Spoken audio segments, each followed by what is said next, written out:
esse estudo, amém? Abrindo sua Bíblia aí no livro de Apocalipse, no capítulo de número 2,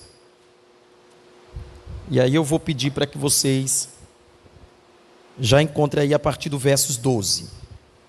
Nós já estamos tratando com a terceira igreja, tá bom? Das 7 cartas do Apocalipse, amém?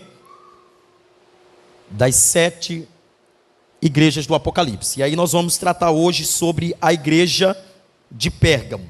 Se você encontrar já o texto, você já pode pegar e anotar o tema de hoje, tá bom? O tema de hoje é Pérgamo, cuidando da doutrina para não sermos enganados pelas heresias e seus hereges.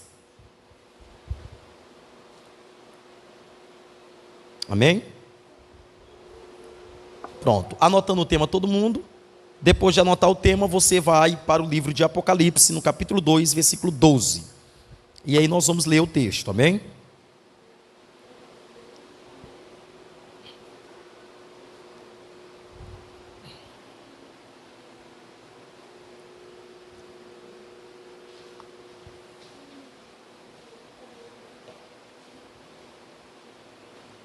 Glória a Deus. Todo mundo encontrou?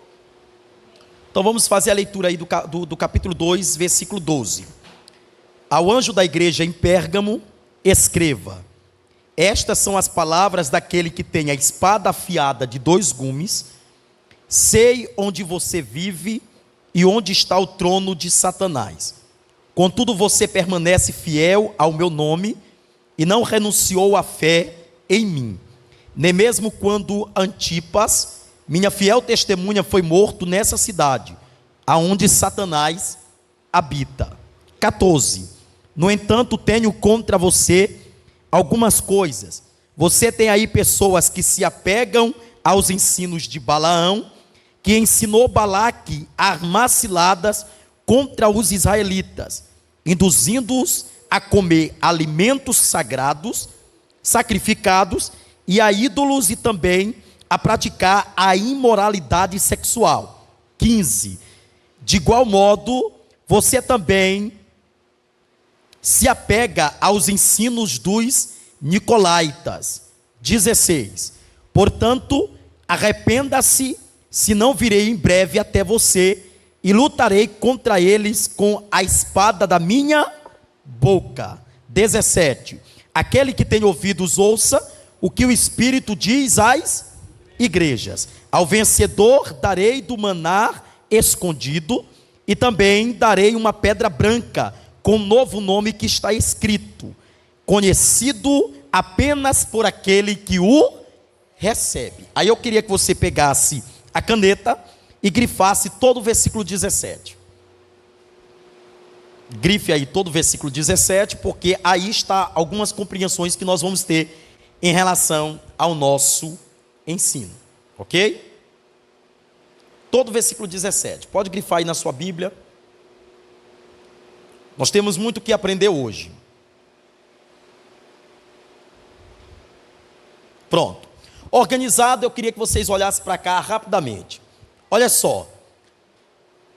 Quando a gente vai lá para o livro de Atos dos Apóstolos, que a gente faz um retorno lá rapidamente, a gente vai entender o seguinte, que a igreja primitiva, ou os apóstolos, ou os mártires da igreja, que eram aqueles que ensinavam a igreja, eles lutavam contra 2 inimigos. E detalhe, eu quero frisar isso aqui, nesse primeiro ponto.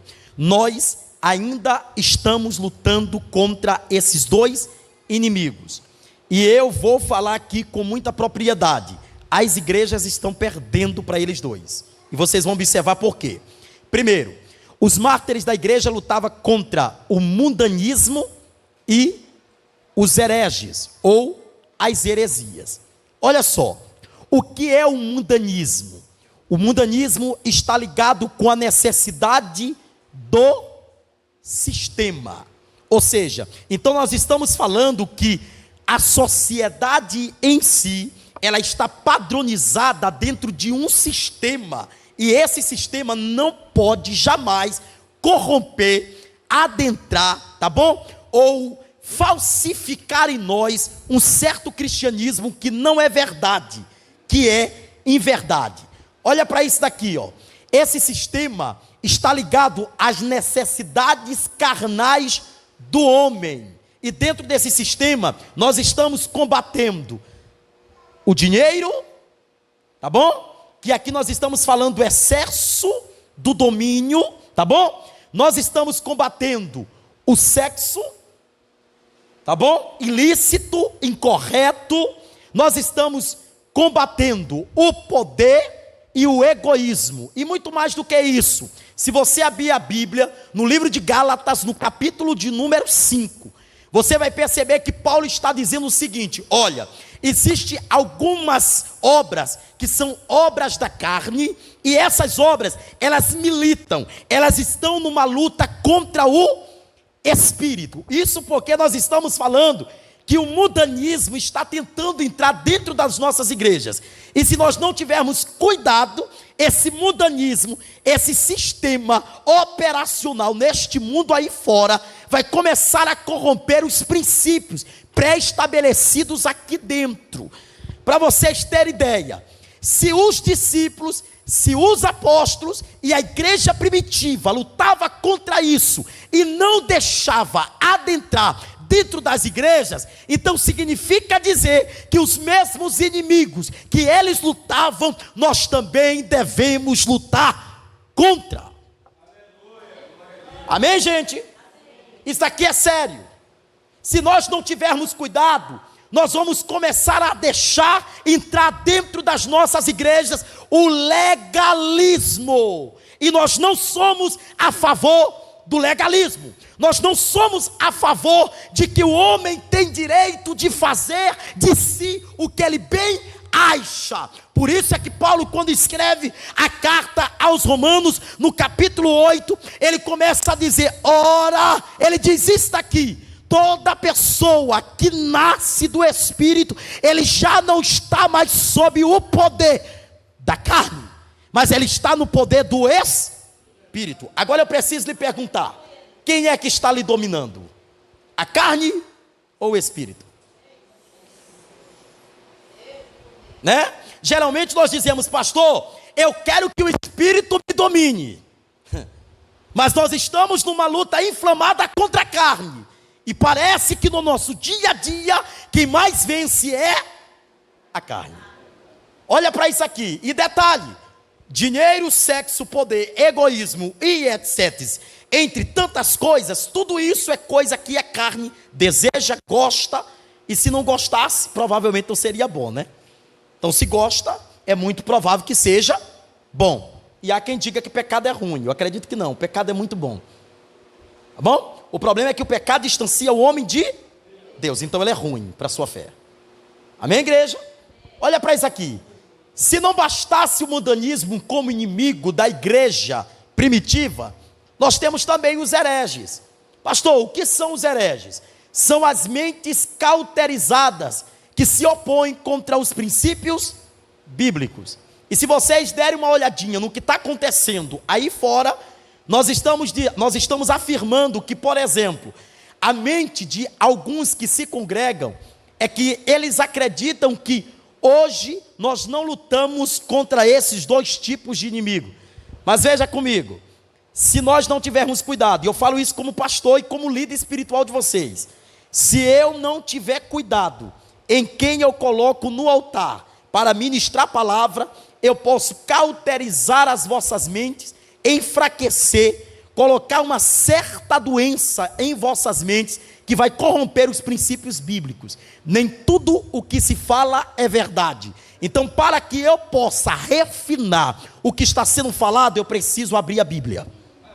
Eu sempre gosto de aconselhar os irmãos, e eu volto novamente a aproveitar a oportunidade para fazer isso. Se o pregador está aqui expondo as Sagradas Escrituras, deixa a sua Bíblia aberta. Não feche ela. Não trate apenas de ouvir. Enquanto ele está ministrando a palavra, você está como? Analisando, para ver se aquilo está realmente no texto da Bíblia. Amém, amados? Vamos compreender isso sobre a cidade de Pérgamo. Vamos saber isso aqui rapidamente. Olha só, a primeira coisa, comercialmente, A cidade de Pérgamo era inferior em dois aspectos às duas cidades anteriores. Quais eram as duas cidades anteriores? As duas igrejas que estudamos na semana passada e retrasada? A igreja de Éfeso e a igreja de Esmirna. Então nós estamos falando que somente comercialmente, ou seja, na questão da visão do comércio, nós estamos falando que Pérgamo, ele tem uma questão de inferioridade.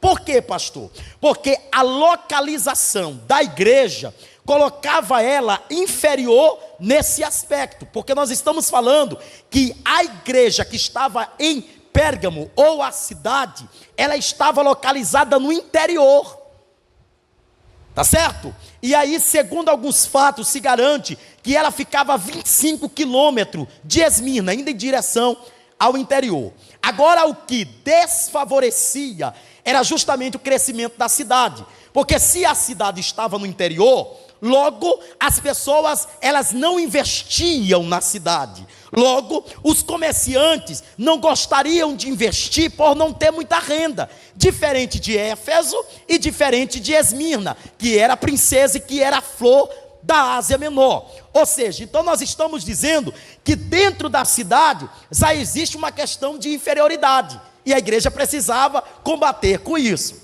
tá certo? Outro detalhe muito importante é que dentro da questão da política e da questão da religião, aí nós temos uma superioridade, ou seja, ela é pobre no comércio, porém ela é enriquecida na política e na religião. Vocês lembram do que eu falei? Cada vez que a gente vai estudando as 7 cartas, e cada vez que a gente vai estudando as igrejas, nós vamos compreendendo que parece que Paulo, ele vai tratar com cada uma delas, estabelecendo primeiro a pregação do evangelho. Paulo não entra lá e o interesse dele é formar, construir igreja. Não, o interesse de Paulo é discipular a igreja, porque ele sabia que os inimigos não eram apenas inimigos espirituais, ele sabia que os inimigos também, eles eram carnais. E detalhe, eu sempre gosto de relatar sobre isso. Se nós analisarmos a carta ao Efésios, nós vamos perceber, por exemplo, que os inimigos espirituais, eles são combatidos, porque logo nós o identificamos. Então Paulo diz assim, olha, a nossa luta não é contra a carne e nem sangue, mas a nossa luta é contra potestades e contra os dominadores que agem nas regiões celestiais. Todavia Paulo diz, olha, revestivos de toda a armadura de Deus, para que possais estar firme. Então Paulo está dizendo, combater os inimigos espirituais com a palavra, com as armaduras, é fácil combate, mas quando se trata de inimigos carnais, aí a luta é ferrenha. Aí nós estamos dizendo que nós precisamos de identificação. Aí nós estamos falando que nós precisamos de identidade. E se não me falha a memória, Cristo falou isso lá no livro de Mateus, no capítulo 25, quando disse que havia 10 virgens, 5 delas eram nécias, elas estavam na mesma condição das prudentes, mas lhe faltava o quê? Azeite, lhe faltava vigilância, lhe faltava identidade. Ainda que todos os crentes se pareçam, isso não significa dizer que a identidade deles estão preservadas. Por isso é que Cristo deseja que a igreja anele pela pregação, pela palavra. Amém, igreja? Olha para isso aqui. A cidade era composta por 2 elementos. Primeiro, nós estamos falando que existia, ali eu tive um pequeno erro ortográfico, mas não se preocupa, existia um templo antigo, tá bom? E dentro desse templo antigo, nós estamos falando que existia 2 elementos que nós vamos fazer uma observação. Primeiro, nós estamos falando que existia dentro da política e dentro da religião uma questão de superioridade. Então tinha biblioteca, e segundo algumas pesquisas que eu fiz, a biblioteca de Pérgamo era uma das 7 maiores do mundo antigo, tá bom? Ou seja, reconhecida. Então eles não eram leigos, então eles eram pessoas treinadas, pessoas que conheciam. Em outro ponto, ainda assim nós tínhamos o templo do culto imperial. Eu preciso voltar aqui, só para nós entendermos isso daqui. Pastor, essa questão da biblioteca, eu já sei que se trata de livros, se trata de estudos, certo? Mas esse culto ao imperador ou ao império, me explica um pouco melhor. Se vocês voltarem ao Antigo Testamento, vocês vão perceber que logo depois do livro de Malaquias, quando termina o livro de Malaquias, que vai entrar o livro de Mateus, e aí nós temos a distinção do Antigo para o Novo Testamento, nós percebemos que algumas folhas, algumas Bíblias, têm uma folha branca. E para a teologia cristã, se diz que existiam 400 anos que Deus não falou com a terra. Ou seja, é o silêncio profético. 400 anos Deus não fala. Aí é que nós temos alguns livros que nós chamamos de livros apócrifos, que são alguns livros escritos após o silêncio de Deus no livro de Malaquias, e que alguns daqueles que interpretaram a Bíblia ou trouxeram para a interpretação para os dias atuais, começaram a perceber que esses livros, eles não relatavam acerca do Deus vivo, mas eles relatavam acerca de pessoas, acerca de seres. Então, eles eliminam esse livro. Só que, quando nós estudamos o livro de Jeremias, nós começamos a perceber que os muros de Jerusalém caíram. Só que, por completo, a cidade não cai. E a cidade só vai cair no contexto de Cristo, quando o Novo Testamento começa a iniciar-se, que é quando os romanos entram dentro de Jerusalém, eles saqueiam a cidade, eles queimam a cidade, ou seja, eles destroem a cidade. A partir daquele ponto da destruição, nós começamos a perceber que o templo já não tem mais o linguajar, já não tem mais a direção, já não tem mais o objetivo de prestar culto para Deus. Agora é o homem que vai ser glorificado. Por exemplo, no livro de Mateus, no capítulo 24, um dos discípulos chama Jesus e diz assim: Senhor, olha o esplendor do templo, olha como o templo está, belo. Ele chama a atenção do Senhor em relação ao templo, porque o templo de fato era belo. Só que Herodes reconstruiu o templo há muito tempo depois da batalha sangrenta entre Roma e Jerusalém e os judeus em si. E nós percebemos que agora a vanglória do templo vai para quem? Para os imperadores. Entre eles nós temos Domiciliano, entre eles nós temos Tito, entre eles nós temos o próprio Herodes, que era governador, mas também tinha uma certa adoração. Mas em contrapartida, nós temos alguém dentro dos fatos históricos, chamado Domiciliano, que ele é o imperador que levanta estátuas em sua adoração. E segundo alguns fatos teológicos, se diz que dentro da cidade de Pérgamo, os templos levantados era para a adoração a Domiciliano. Sabe o que é isso, gente? A igreja precisa combater contra a idolatria. Só que eu vou falar algo interessante para vocês, que talvez ninguém tenha coragem de falar, mas o pastor tem. O problema é que querer pregar contra a idolatria, sendo idólatra, não é nada legal. Nós somos a pior geração. Nós idolatramos cantores, músicas, e nós chamamos para nós aquilo que nos favorece. E aí a gente olha lá para fora e diz assim: fulano é um idólatra. Quando na verdade nós precisamos fazer uma refinaria dos nossos gostos pessoais. Porque talvez você está idolatrando alguém. Você entende? Eu só vou quando esse pregador estiver pregando. Idolatria. Eu gosto quando essa cantora está louvando. Idolatria. Você entende? Isso não pode ser costumeiro na igreja. Isso não pode estar no meio de nós. Era isso que Paulo ia quebrar. Agora imagine, Paulo entrando dentro da cidade de Pérgamo, já viajando pela cidade de Éfeso, aonde ele encontrou também um culto terrível aos imperadores. Ele sai de lá, vai para a cidade de Esmina, aí ele combate fielmente, justamente, alguns alicerces que deveriam ser quebrados dentro da igreja. Aí quando ele entra dentro da cidade de Pérgamo, ele começa a perceber, tem algo inferior, mas tem algo superior. a superioridade faz com que o evangelho muitas vezes seja reprimido. Aí ele faz algumas observações. E olha isso aqui, ó. É muito provável que é justamente esse tempo que foi a causa da prisão de João. Gente, eu achei isso aqui fantástico. Sabe por quê? Porque João vai parar na ilha de Patmos. E aí a gente vê um indivíduo que aparece no texto por nome de Antipas, que morreu antes de João. E que o texto até fala com claridade que ele morre defendendo justamente o templo ao Senhor. Ele morre justamente defendendo a fé ao Senhor. Agora João entra dentro da cidade e ele começa a perceber que existe uma falsa adoração. Ele vai combater contra isso. Eu posso dizer algo para a igreja? Toda vez que você é contra alguma coisa que envolve esse sistema, qual é a reação do sistema? Vocês entendem? Eles bloqueiam o Facebook, eles bloqueiam conta no Instagram. É só você ser contra o sistema. Eles têm domínio, gente.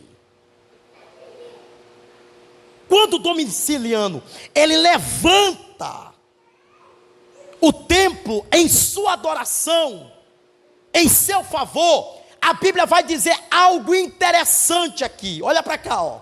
João, que foi preso, pois era de oposição e ele não reconhecia o imperador Domiciano, que gostava de ser chamado de Senhor. Você entende isso aqui? E também levou à morte de Antipas, justamente pela dificuldade de reconhecimento ao culto do imperador. Ou seja, contra o sistema. Um vai preso, o outro morre, por não aceitar. E olha que isso aqui não é de agora não, é de há tempo. E eu vou falar o que eu tenho falado, e muita gente tem dito que eu estou falando bobagem. Não vai demorar muito, vai começar a perseguição desencadeada contra a igreja. Não se preocupe. Ou é agora, ou é amanhã, ou é daqui a um mês, ou é daqui a anos, não sei. Eu só sei que a igreja precisa estar preparada para defender a sua fé a qualquer preço. Nós não podemos negociar isso. Só que a igreja de hoje, ela está meio criando uma bola de cristianismo, aonde os crentes dizem assim: as lutas que eu passo dá uma sensação de conforto, né? E eles dizem assim: tudo isso é por amor ao evangelho de Cristo. Você não sabe o que é perseguição. Nós não temos ideia do que é perseguição. Você está pensando que essas lutas que você passa são perseguições, é? Nada. Você ainda não cumpriu o que Mateus capítulo 5, quando Jesus disse: bem-aventurado sois vós quando sedes injuriados por causa do meu nome.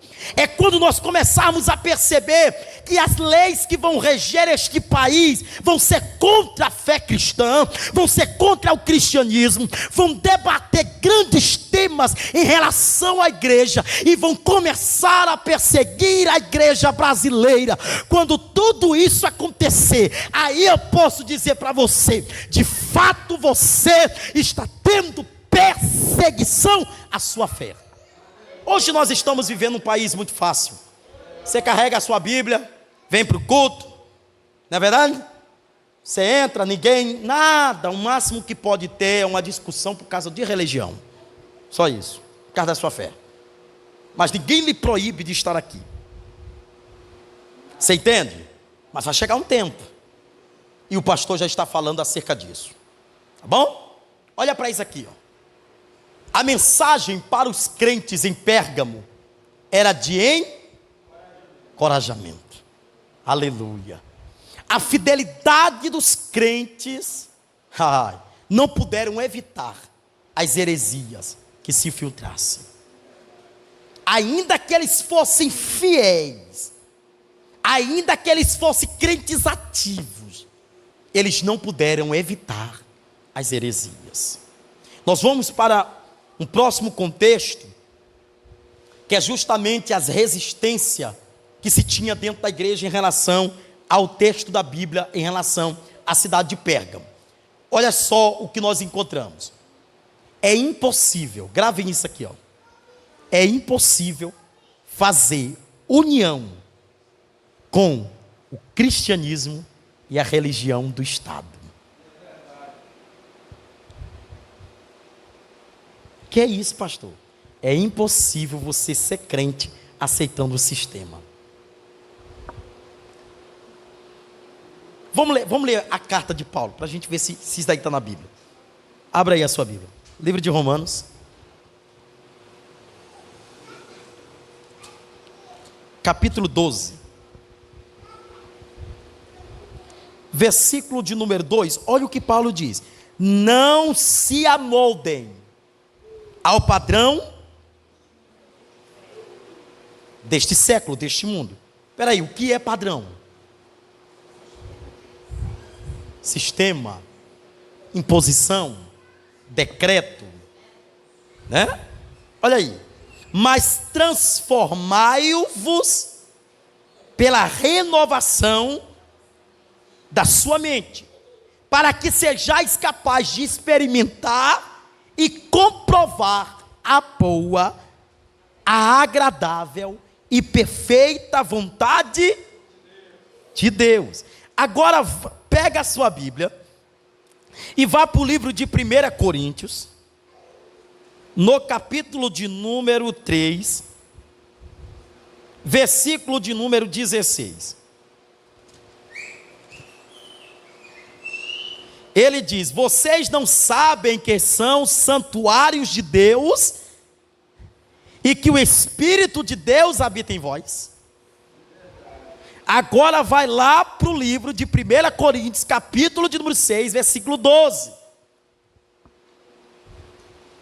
Olha o que Paulo diz: tudo é permitido, mas nem tudo me convém.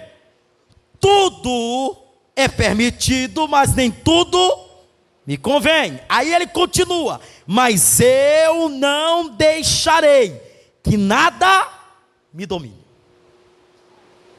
Nem o sistema, nem o decreto, nem os padrões, tá bom? Nada pode dominar uma mente que já foi transformada pelo Espírito de Deus. Eu vou dar duas contextualizações em relação à Bíblia aqui.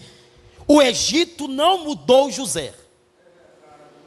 A Babilônia não mudou Daniel e seus 3 amigos. Pastor, por que esse mundo vai me mudar? Só se você não tiver uma mente transformada. Se você tiver uma mente transformada, eu lhe garanto que esse mundo não vai mudar o que está já preenchido em sua mente. Gente, olha que detalhe importante. Olha aí, tá bom? É impossível fazer união com o cristianismo e a religião de Estado. Isso não poderia ser tolerado e não deve ser tolerado por nós nos dias atuais. Agora, se não bastasse, que já não tem unidade entre cristianismo, tá bom? E as religiões, porque eu compreendo que quando nós falamos que Deus, tá bom? É de todos, parece que Deus é um objeto que ele pode ser modificado por pessoas humanas. E eu preciso dizer que isso não é verdade. É o homem que precisa se submeter à vontade de Deus, divina. Agora veja para mim isso aqui, ó. Os ensinos de Balaão. Olha a resistência. Se já não bastasse o que tinha na cidade, dentro da igreja, ainda tinha um certo grupo de pessoas que tinha esse tipo de espírito aqui, ó. Tome cuidado. E nas nossas igrejas tem. Pastor, o que é o espírito de Balaão? É o espírito da sedução, da sutileza. São tipos de crentes que dizem assim: não tem nada a ver. Essa história de que o pastor diz que vai ficar de fora cães, feiticeiros, homossexuais, que vai ficar de... nós precisamos falar o que está no texto da Bíblia. Não vamos mudar isso aqui. Essa história ficou para o passado. Isso daí deve ter uma mudança significativa nesses pontos. Nós já estamos numa nova era. Nada disso. Olha aqui, eu encontrei na Bíblia, eu vou dizer para vocês aqui, leia aí comigo, 1 Coríntios capítulo 6, versículo 9. Quem é que não vai herdar o reino dos céus? Está na Bíblia, isso é Paulo que está dizendo, e eu vou ler já já um texto do livro de Apocalipse. Olha aí, vocês não sabem que os perversos não herdarão o reino de Deus. Deus não se deixa enganar, nem imorais, nem idólatras, nem adúlteros, nem homossexuais, passivos ou ativos, nem ladrões, nem avarentos, nem alcoólatras, nem caluniadores, nem trapaceiros herdarão o reino.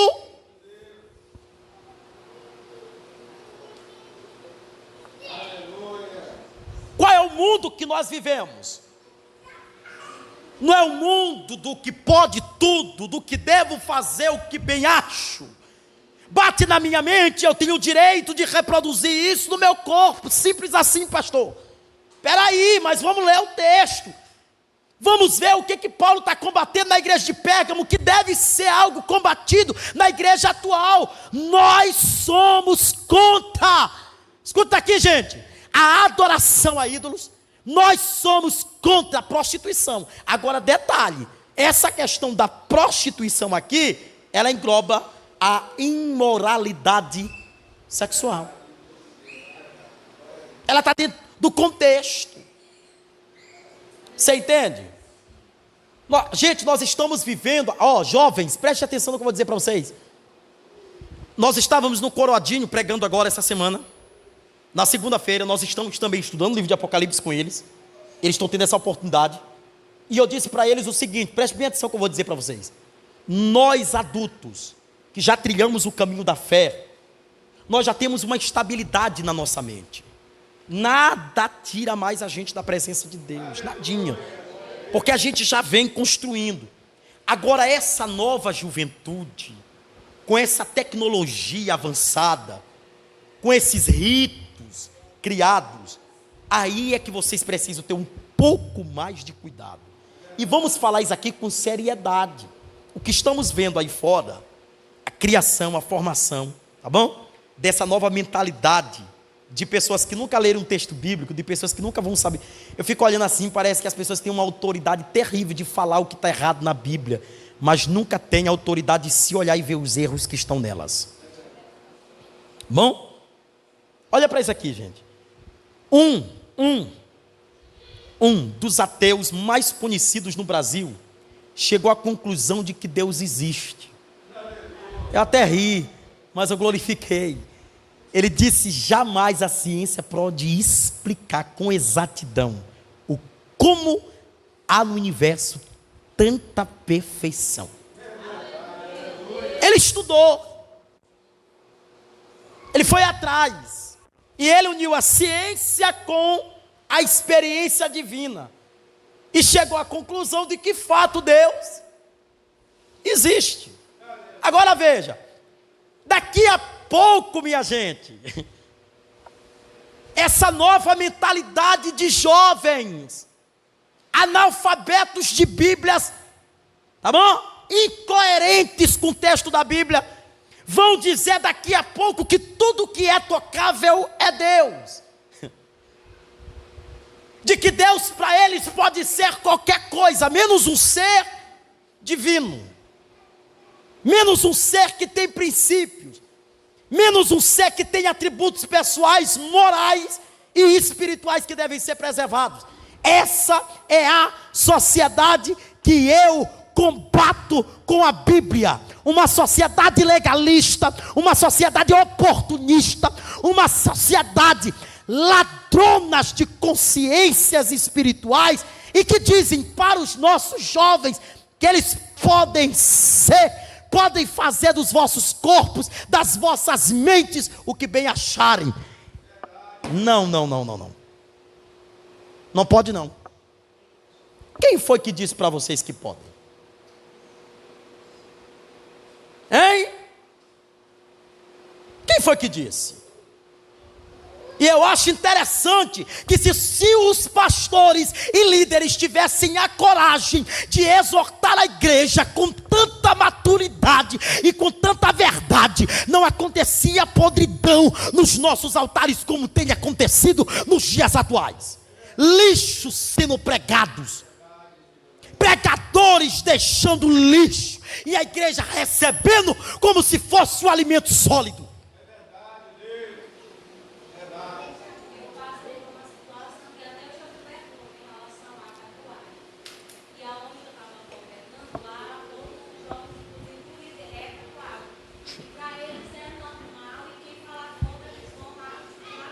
Certo.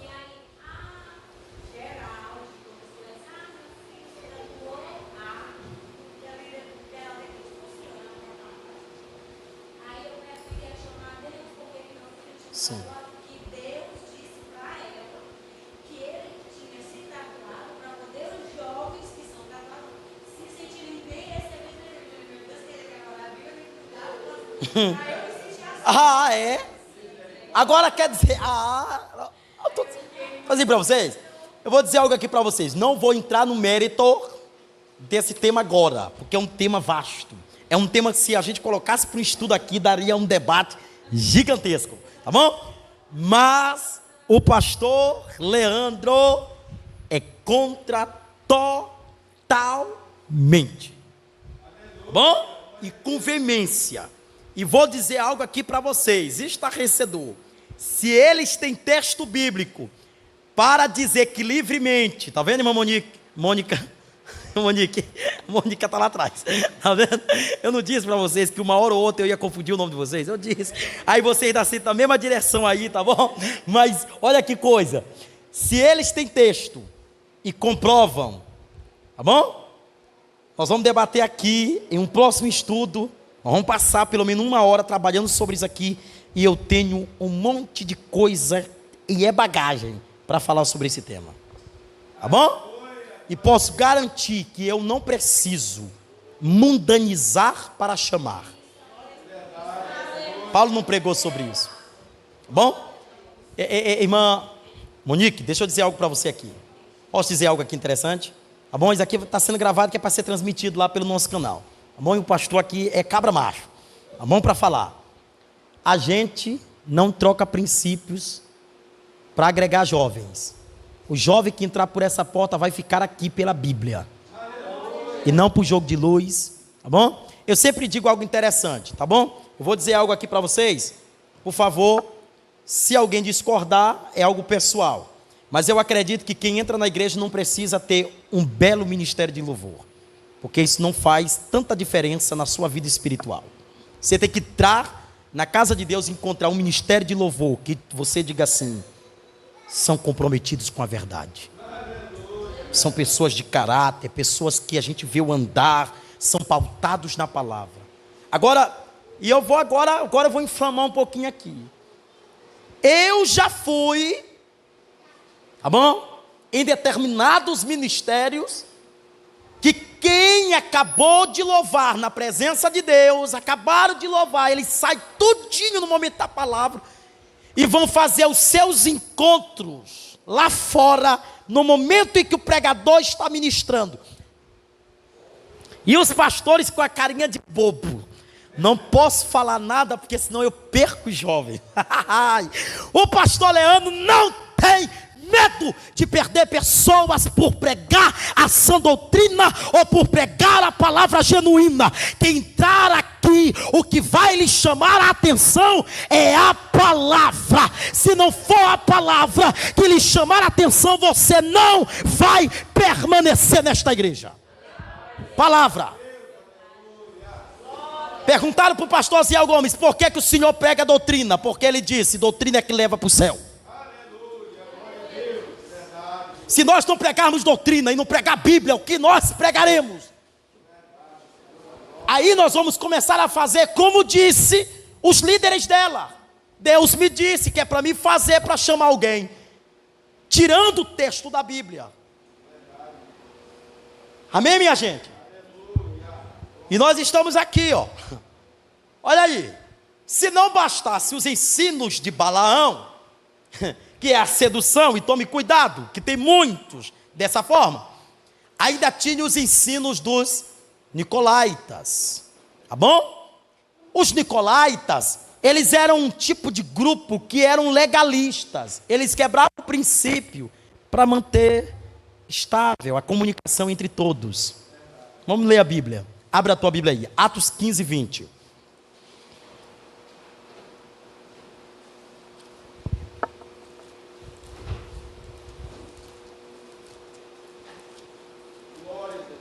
O capítulo 15 de Atos, versículo 20, diz assim: ao contrário, devemos escrever a eles dizendo-lhes que se abstenham de comida contaminada pelos ídolos, da imoralidade sexual, da carne de animais estrangulados e também do sangue.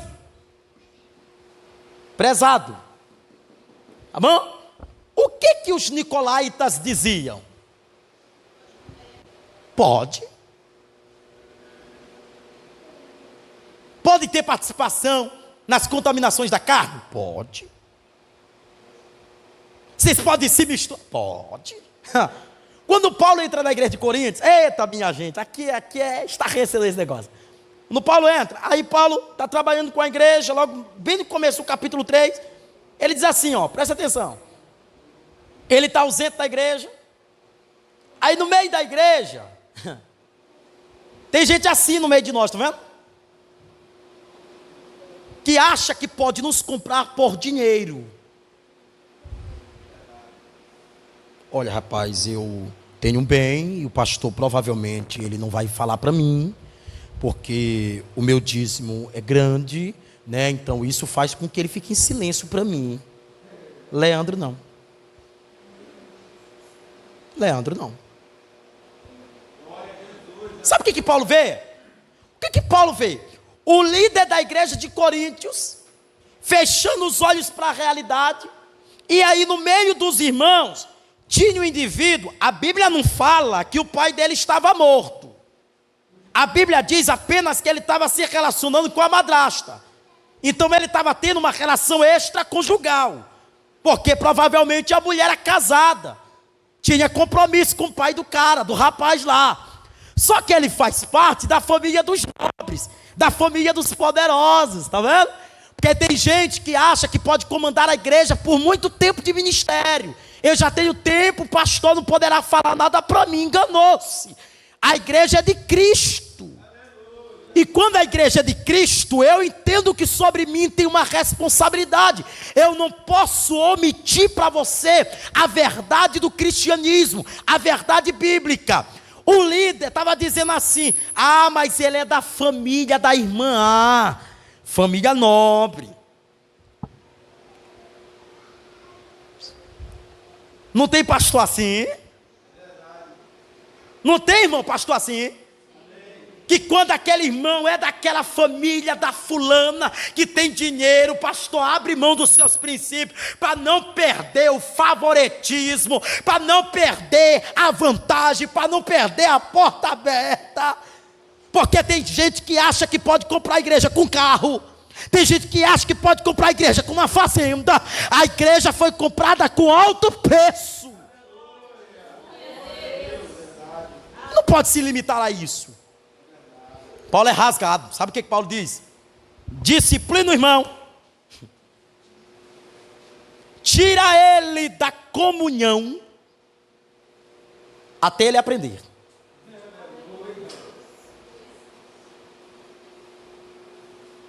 Amor?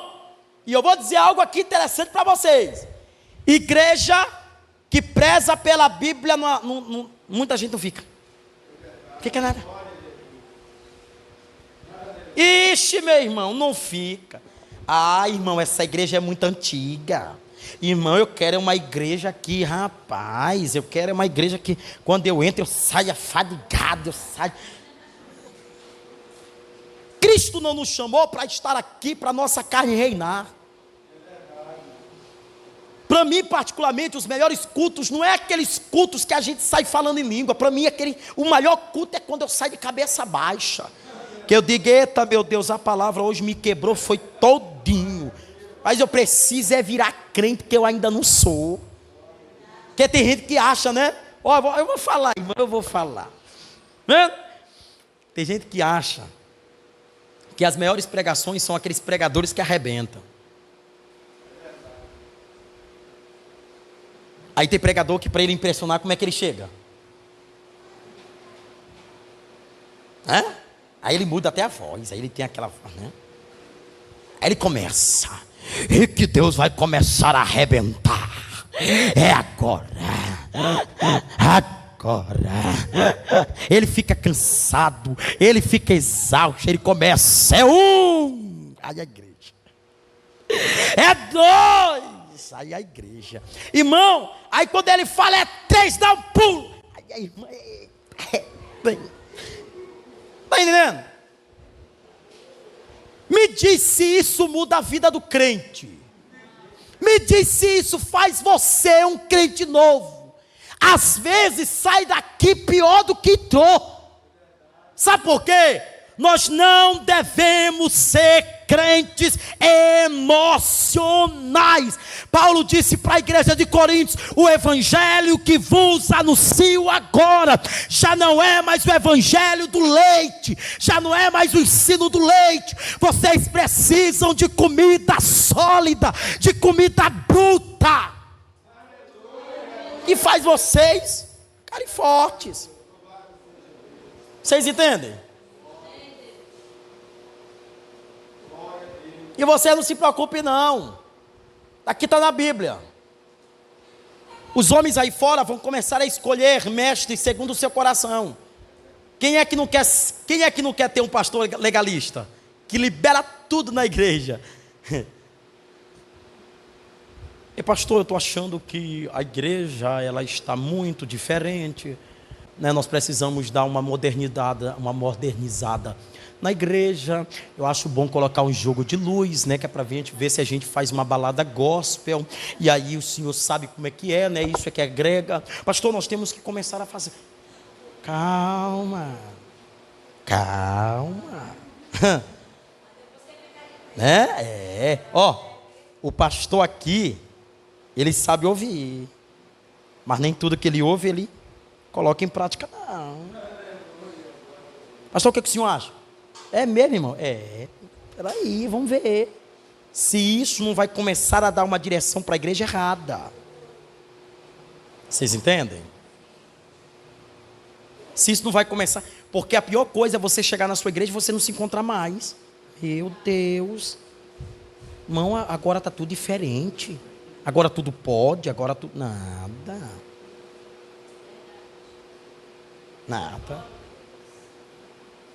Vocês entendem?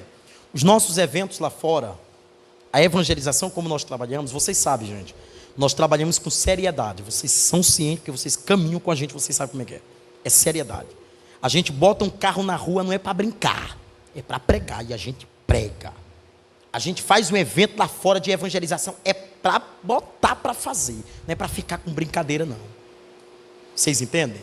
Isso deve ser priorizado no meio de nós. Não deixa a igreja mudar nesse aspecto. Porque se a igreja mudar nesse aspecto, nós vamos começar a nos parecer muito com o mundo. Tá bom? E Paulo tratou isso. Olha para cá, gente. A igreja desse século deve manter-se fiel ao Senhor, independente das situações posteriores. Independente do que virá, a igreja deve manter-se. Amém? Deve manter-se. Agora eu mandei vocês grifarem o versículo 17, não mandei? Todo. Aparece três coisas no contexto. Primeiro, aparece aí o maná escondido, aparece a pedra branca, e qual é a outra expressão que aparece aí no texto? Versículo 17, um novo nome, não é isso? Que aparece aí no contexto. Olha como é interessante. O maná escondido desse contexto lá está muito voltado a dois tipos de aspecto. Primeiro a gente volta para o Antigo Testamento e a gente vê, por exemplo, que no tempo, tá bom, do povo lá no Egito, saindo do Egito e já trilhando os caminhos até chegar em Canaã, o que Deus dava como provisão? O maná. O maná é uma simbologia de um alimento sólido, tá bom? Ou seja, Deus dava a provisão. Agora, a partir do Novo Testamento, já não precisa mais desse maná que é um pãozinho, tá bom? Ele já diz que o nosso Cristo é o pão vivo que desceu do céu. Vamos ler o texto? João 6,35. João capítulo 6, versículo 35. Alguém lê para nós aí, dos nossos irmãos.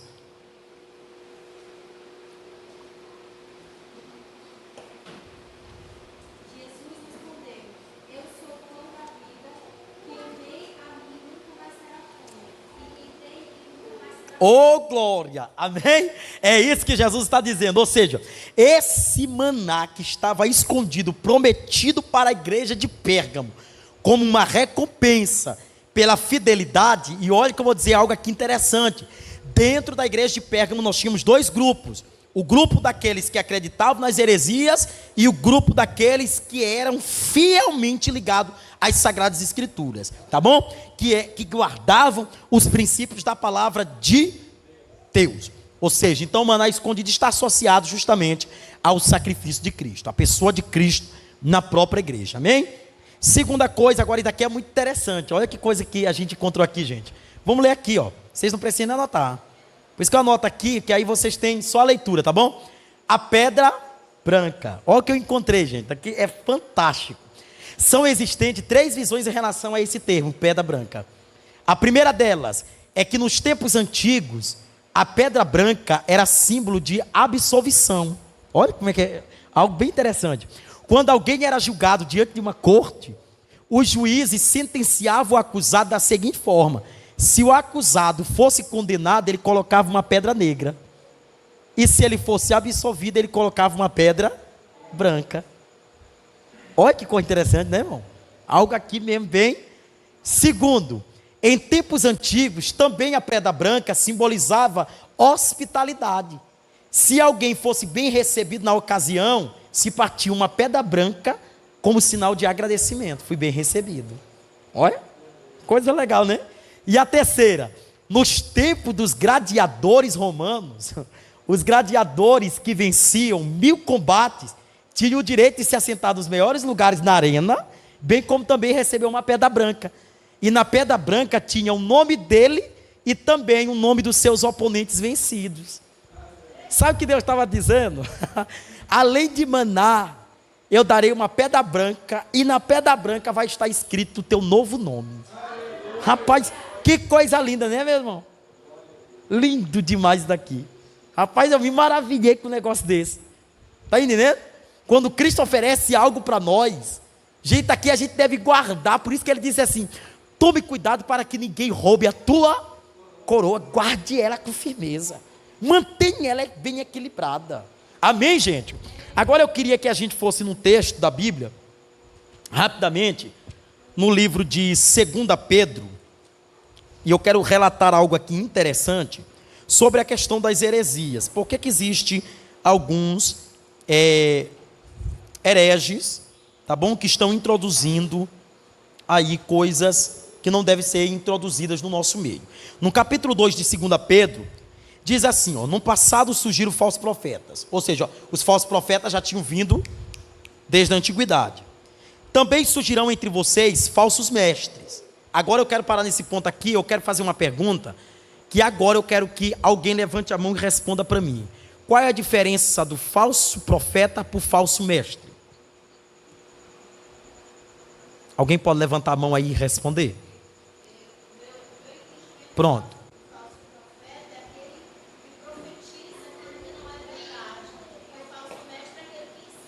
Falsamente, né? Coisinha meio fácil, né? Mas olha como é interessante isso aqui. Vocês sabiam que o perigo não está no falso profeta? Porque o falso profeta, a sua mensagem é curta, pequena e pouca, é momentânea. O mestre não, é aquele que ensina, ou seja, ele passa tempo. Exatamente. Por isso que Pedro, quando vai profetizar, ou aliás, quando ele vai ensinar para a igreja, para os judeus que estavam vivendo uma questão de perseguição, ele vai dizer assim, ó: tome cuidado com os falsos mestres. O que eles fazem? Eles introduzirão secretamente heresias, para o texto, está na Bíblia, destruidoras, chegando a negar o soberano que os resgatou, trazendo sobre si repentina destruição. Agora, se não bastasse, olha o que ainda vai acontecer mais, no versículo 2: muitos seguirão os caminhos vergonhosos, está vendo? Desses homens, e por causa deles será difamado o caminho da verdade. A paz, misericórdia. Olha o que eles ainda vão fazer mais ainda, ó. Em sua cobiça, tais mestres os explorarão com histórias que inventarão. E olha, eu vou dizer algo aqui para vocês bem aqui, ó. Os pregadores já não pregam mais Bíblia. Eles já estão inventando histórias. Hoje eu estava observando um cara que ele foi contar um testemunho e ele disse assim: ó, irmão, tem coisas que são mirabolantes. Oi.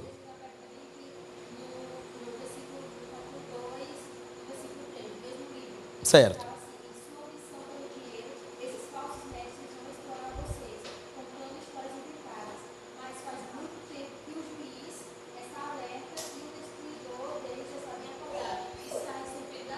Como?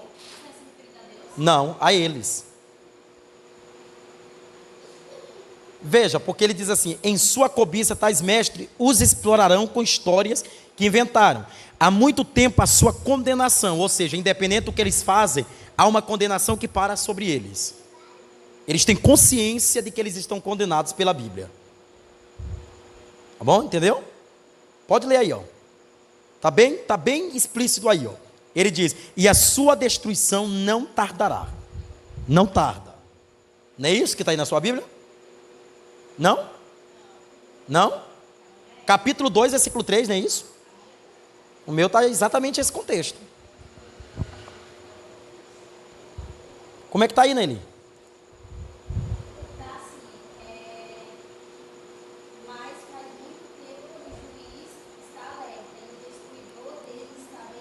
Ou seja, o que é que diz aí? A condenação, eles já estão condenados. Ou seja, quem é o juiz deles é muito provável que não seja Deus. Quem é o juiz deles é justamente as suas ações. Exatamente. Olha como é interessante isso aqui, ó. Sabe por quê? Porque quando a gente fala sobre essa questão do falso mestre e o falso profeta, eles não vão aparecer lá no contexto do livro de Apocalipse. Porque no livro de Apocalipse eles já estão condenados. Ou seja, Cristo voltará com a sua igreja apenas para sentenciá-los. Acabou, eles já estão condenados. Isso é uma certeza bíblica terrível. Tá bom? Sabendo, eles brincam com a igreja. Eu ia falar sobre isso aqui rapidamente, gente, ó, presta atenção, rapidamente. Eu vi hoje um testemunho de um rapaz que ele disse assim: olha como é que é mirabolante a forma como é que eles inventam as histórias. Ele disse que ele matou 121 pessoas, recebeu 130 anos de cadeia, e ó, rapaz, é umas coisas assim do além. Como é que o cara mata mais de 120 pessoas, e o cara pega só 100 e poucos anos? Rapaz, e é na igreja. E se a senhora vê o testemunho dele, a igreja chora. A igreja fica mimando. Não existe isso, minha gente. Sabe o que é isso? Era o que Pedro estava dizendo. Imagine, se Pedro estava alertando os judeus que estavam vivendo, né, os judeus convertidos, ou seja, os cristãos da época, já estava advertindo eles quanto acerca das histórias inventadas. Vocês imaginem que para esse povo enriquecer, o que eles não precisam fazer? Rapaz, eles manipulam a verdade. Irmão, eu vou falar algo aqui para vocês. A gente não precisa fazer uma campanha para Deus abrir a porta para você. Deus abre porque Deus é Deus e acabou. Independente se o pastor vai fazer campanha ou não, irmão. Deus é Deus que abre. Porque eu fico vendo os cartazes que chamam a atenção, né? Rapaz, é uma coisa mesmo enlouquecida. Aí eles botam desse jeito no cartaz, ó. Gente, tem gente que me mata nessa internet. Eles botam assim: dia 7 de agosto será o dia da revelação divina. Como se Deus registrasse o dia 7 como o dia que ele fosse falar, porque o dia 1, 2, 3, 4 e 5 e 6 ele vai manter calado. Deus não vai se submeter a uma vontade nossa, minha gente. Fala aí, irmã Monique.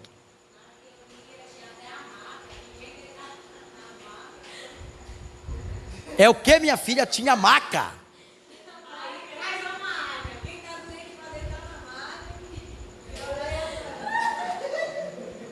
Tu tá entendendo? Olha, gente, e eu vou... Ei, irmã Monique, deixa eu dizer algo para vocês aqui. Vocês acreditam que quando eu falo isso, as reações, né, são as piores. Você não sabe o que eu sofro quando eu falo daqui e que eu vou para a internet colocar que está aqui. Vocês não sabem o que eu sofro. Eles me chamam de insensível. Eles me chamam de não espiritual, que eu não sou espiritual, por isso que eu combato. Está entendendo? Gente, preste atenção. Cristo não usou de nenhuma façanha para trazer alguém ao pleno conhecimento da verdade. Muito pelo contrário, Cristo disse assim: buscar em primeiro lugar o reino dos céus e as demais coisas vos serão. A mensagem de João Batista era uma mensagem, meu Deus, com uma veracidade sobre Cristo muito grande. Ele disse assim: ó, eu sou a voz que clama no deserto.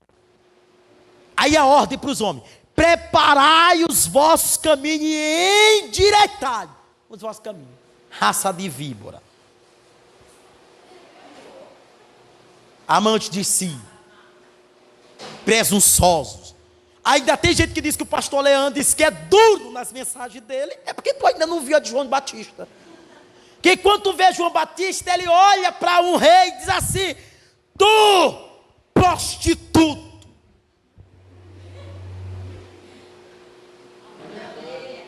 Está entendendo? Olha para a mulher do cabra e diz: prostituta, espírito de Jezabel. Rapaz, se fizer uma coisa dessa hoje nos dias atuais, é polêmico. É o cara que não tem amor. É o pastor que não ama. Hã?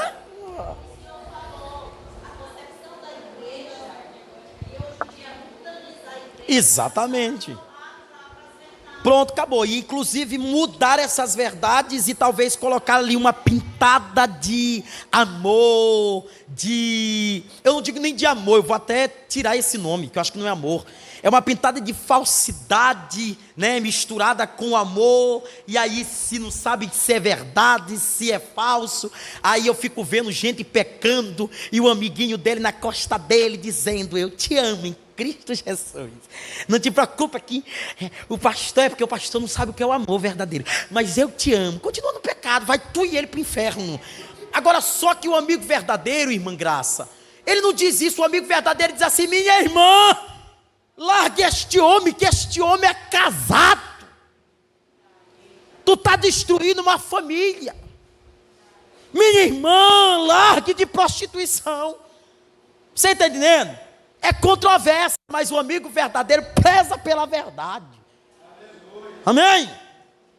Tem amigos desse que fala para você que... Olha, eu vou dizer algo aqui para você, Bia, que eu já estou inspirado. Tem amigo que faça você chorar. Irmão, eu vou falar algo aqui para você, acho que vocês têm desse, que eu tenho uns também.